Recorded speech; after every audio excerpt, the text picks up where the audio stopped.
متقی بن جاؤ. یعنی روزے کی علت تقوی سے یہ ہے. جیسے سورج کیوں نکلتا ہے, جوانوں کے لیے عرض کر رہا ہوں, بزرگ مجھ سے بہتر جانتے ہیں سورج کیوں نکلتا ہے, کہ رات کو دن سے بدلنے کے لیے. لیکن اور بھی حکمتیں ہو سکتی ہیں سورج کی. سورج کے نکلنے سے وٹامن ڈی کی کمی پوری ہو جاتی ہے, مریض کو شفا مل جاتی ہے مثلا. ایسا ہے کہ نہیں ہے؟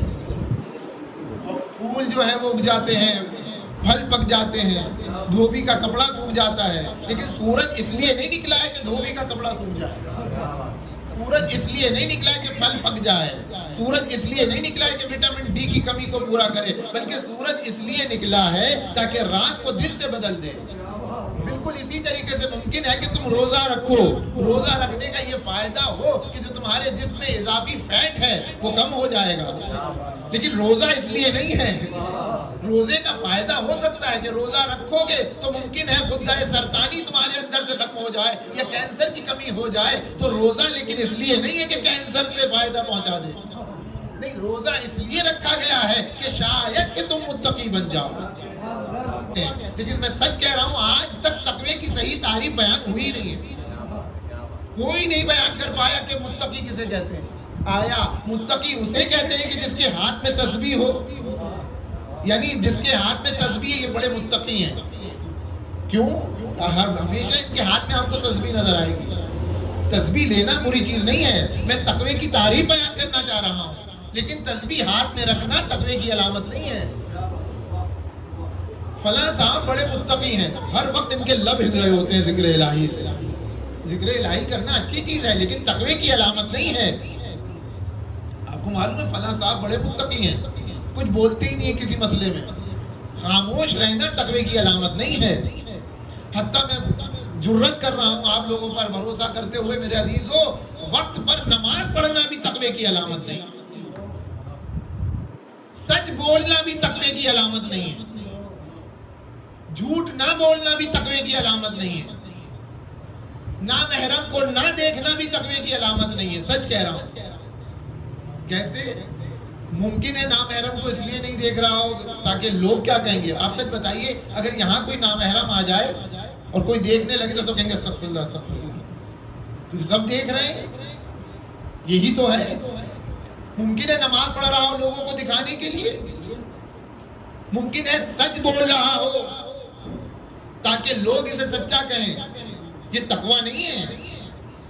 تقوی کہاں ہے؟ آیا تقوی کا تعلق ہاتھ سے انسان کے پیر سے ہے. جسم کے کس حصے سے تعلق ہے تقوی کا؟ تقوی کا تعلق جسم کے کسی حصے سے نہیں ہے. میں مثال کے ذریعے بات کو واضح کروں. فلاں انسان بڑے شجاع ہیں, تو ان کی شجاعت کہاں پائی جاتی ہے؟ آپ کو کیسے پتہ چلے گا کہ یہ شجاع ہے؟ اب ان کو میدان جنگ میں دیکھیں, ان کے بہادری, ان کی طاقت کا ہونا اور ہے, شجاعت کا ہونا اور ہے. ممکن ہے انسان شجاع ہو لیکن طاقتور نہ ہو. اس کے برخلاف بھی ہے, ممکن ہے طاقتور ہو لیکن شجاع نہ ہو. اور یہ بات ہم کہہ سکتے ہیں, ہم نے بڑے بڑے طاقتوروں کو میدان سے بھاگتے ہوئے دیکھا. کتنے بڑے بڑے طاقتور, کتنے بڑے بڑے پہلوان تھے لیکن میدان سے بھاگتے ہوئے نظر آ رہے ہیں. اور بہت سے ایسے نہیں کو لاغر حضرات میدان میں ڈٹے ہوئے, تاریخ نے اس کو لکھا ہے. تو شجاعت کا تعلق طاقت سے نہیں ہے, زور بازو سے نہیں ہے. پھر شجاعت کہاں ہے؟ کہ میدان میں ڈٹے رہنا شجاعت کی علامت ہے. ممکن ہے کہ انسان طاقت نہ رکھتا ہو, لڑ نہ سکتا ہو, لیکن ڈٹا ہوا ہے. میدان سے لاش جا رہی ہے, بھاگ کر نہیں جا رہا. اس کے معنی یہ ہے کہ یہ شجاع ہے, یہ ڈٹا ہوا ہے. کتنی ایسی مثالیں مل جائیں گی, وقت نہیں ہے ورنہ میں عرض کرتا ہوں. اسی طریقے سے تقوی کہاں ہے؟ تقوی کہاں پر ہے؟ آیا تقوی انسان کی زبان پر ہے کہ یہ سچ بولے گا تو متقی ہوگا؟ تو ممکن ہے سچ بول رہا ہو لوگوں کو دکھانے کے لیے. یہ مثلا نامحرم کو نہیں دیکھ رہا تو متقی ہوگا. ممکن ہے لوگوں کے خوف سے کیمرے لگے ہوئے, مثلا یہاں دیکھوں گا تو لوگ میرا مذاق اڑائیں گے, تو یا اللہ استغفر اللہ چل رہا ہے. کہاں پر پتا چلے گا کہ یہ انسان متقی ہے؟ اور یہی ارتباط, میں کیا کروں, بہت ساری باتیں میں عرض نہیں کر پا رہا ہوں چونکہ وقت بہت کم ہے. یہی ارتباط ہے روزے کا تقوی سے.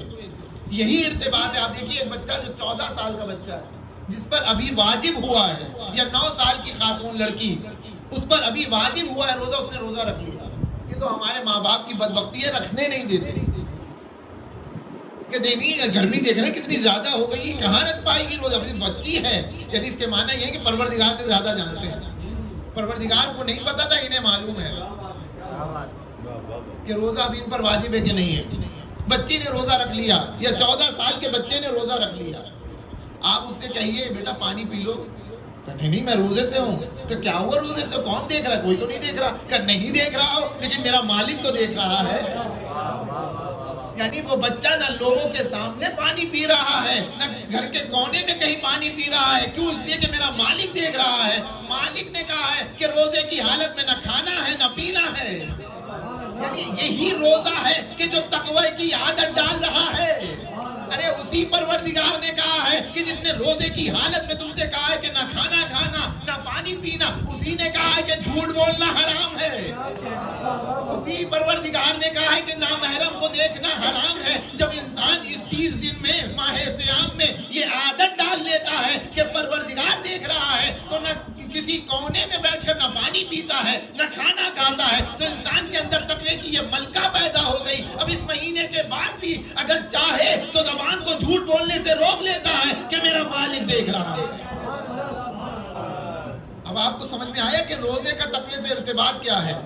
کہ یا ایھا الذین آمنوا، اے ایمان لانے والو، روزے تم پر لکھ دیے گئے ہیں. لکھنے کے معنی یہ ہے کہ اس میں تمہارا فائدہ ہے. ہم اپنے لیے نہیں رکھوا رہے تم سے، ہمارا کوئی فائدہ نہیں ہے، تمہارا فائدہ ہے. اور وہ فائدہ کیا ہے؟ لعلکم تتقون، شاید کہ تم متقی بن جاؤ. متقی بن جاؤ یعنی کیا؟ یعنی یہ عادت تمہارے اندر ڈالی جا رہی ہے. اب تمہارے اندر یہ ملکہ پیدا ہو سکتی ہے. جس طریقے سے تم حالت روزے میں پانی نہیں پیتے اس لیے کہ مالک نے منع کیا ہے، اب یہ تمہارے اندر ملکہ پیدا ہو گئی کہ اپنی زبان کو جھوٹ بولنے سے روکو، اپنی آنکھوں کو نامحرم کی طرف دوڑانے سے روکو، غیبت کرنے سے روکو. جس نے روزے میں کھانا کھانے کو منع کیا ہے اسی نے تمہیں منع کیا ہے ان محرمات سے. کتنی آسان بات ہے. اچھا تقوی کسے کہتے ہیں؟ بات تو ابھی بھی رہ گئی. تقوی کا تعلق کہاں سے ہے؟ تقوی کا تعلق انسان کے جسم کے کسی حصے سے نہیں ہے. کیوں نہیں ہے؟ ہو سکتا ہے دکھانے کے لیے کر رہا ہوں. جلدی بات کو تمام کروں، زیادہ مبہم نہ کروں. قرآن کی آیت کہتی ہے کہ من یعظم شعائر اللہ فانھا تقوی القلوب. وہ لوگ جو شاعر الہی کی تعظیم کرتے ہیں یہ ان کے دل کا تقوی ہے. یعنی تقوی کا تعلق انسان کے دل سے ہے، جسم کے کسی حصے سے نہیں ہے. دل کو متقی بناؤ. اور دل سے مراد وہ سینے میں جو گوشت کا لوتھڑا ہے وہ مراد نہیں ہے. دل سے مراد یعنی روح ہے انسانی، نفس انسانی. نفس انسان کو متقی ہونا چاہیے. اور اگر انسان کا نفس، انسان کی روح جس کو عقل بھی کہا گیا، جس کو قلب بھی کہا گیا، اگر یہ متقی ہو جائے تو فرق نہیں پڑتا مجمع میں ہو تب بھی متقی ہے، تنہائی میں ہو تب بھی متقی ہے، دوستوں کے ساتھ ہو تب بھی متقی ہے، بازار میں ہو تب بھی متقی ہے. فرق نہیں پڑتا کہ مصلی پر آ گئے تو بڑے متقی ہیں. فلاں صاحب بڑے متقین کی نماز میں گردن ٹیڑھی رہتی ہے. گردن ٹیڑھی کرنا تقوی کی علامت نہیں ہے. دل کو متوجہ کرنا پروردگار کی طرف تقوی کی علامت ہے. تسبیح ہاتھ میں رکھنا تقوی کی علامت نہیں ہے. پروردگار عالم سے اپنا رابطہ برقرار کرنا تقوی کی علامت ہے. دل جب متوجہ ہوگا تو لوگوں کے درمیان ہوگا تب بھی متقی ہوگا. زوجہ سے گفتگو کر رہا ہوگا تب بھی متقی ہوگا. بازار میں کوئی چیز خرید رہا ہوگا تب بھی متقی ہوگا. تقوی کا تعلق نہ مسجد سے ہے، نہ مصلی سے ہے، نہ امام بارگاہ سے ہے. تقوی کا تعلق انسان کے دل سے ہے. جہاں انسان ہے، جہاں نفس ہے، وہاں تقوی ہے. اور جب تقوی کی حوالے سے سوال کیا مولا کائنات غالب کل غالب علی ابن ابی طالب علیہ الصلوۃ والسلام یا امیر المؤمنین صف لی المتقین. بہت جلدی گزر رہا ہوں. اے امیر المؤمنین متقین کی صفات ایسے بیان کریں کہ انی انظر الیہم، جیسے کہ میں انہیں دیکھ رہا ہوں.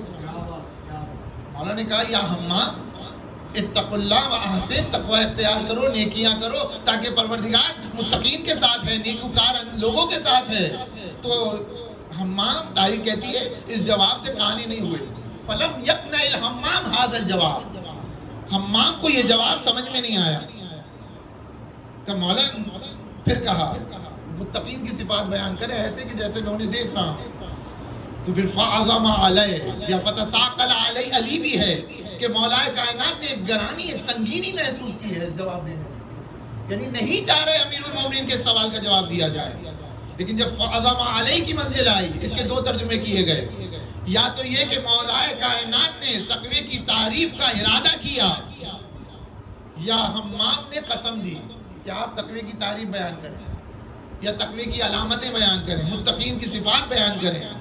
پھر مولا نے جب متقین کی صفات بیان کی ہیں تو تقوی کی صفات بیان ہو رہی ہیں، ابھی ختم نہیں ہوئی ہیں. حمام نے ایک چیخ ماری اور گرے اور گر کے مر گئے. اب اس کے پیچھے راز کیا ہے؟ کبھی موقع ملا تو عرض کروں گا کہ میں اسی لیے جواب نہیں دے رہا تھا، میں اس لیے بیان نہیں کر رہا تھا. اور وہاں متقین کی صفات بیان کرتے ہوئے امام فرماتے ہیں کہ فالمتقون فیہا ہم اہل الفضائل. متقی کون ہے؟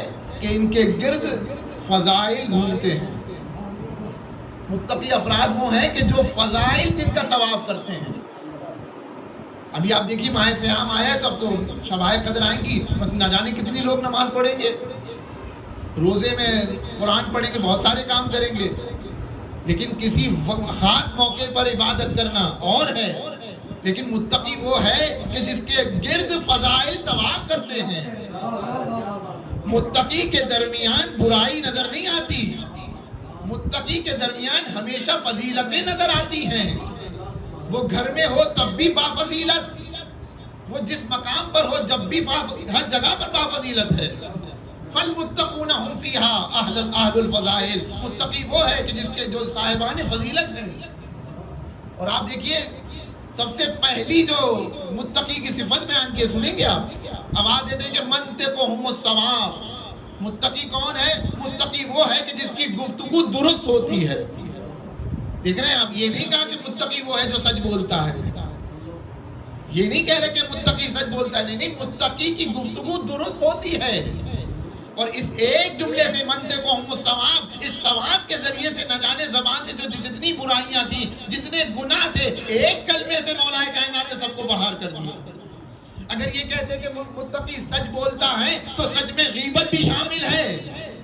اگر یہ کہتے کہ متقی سچ بولتا ہے تو سچ میں چغلی بھی شامل ہے.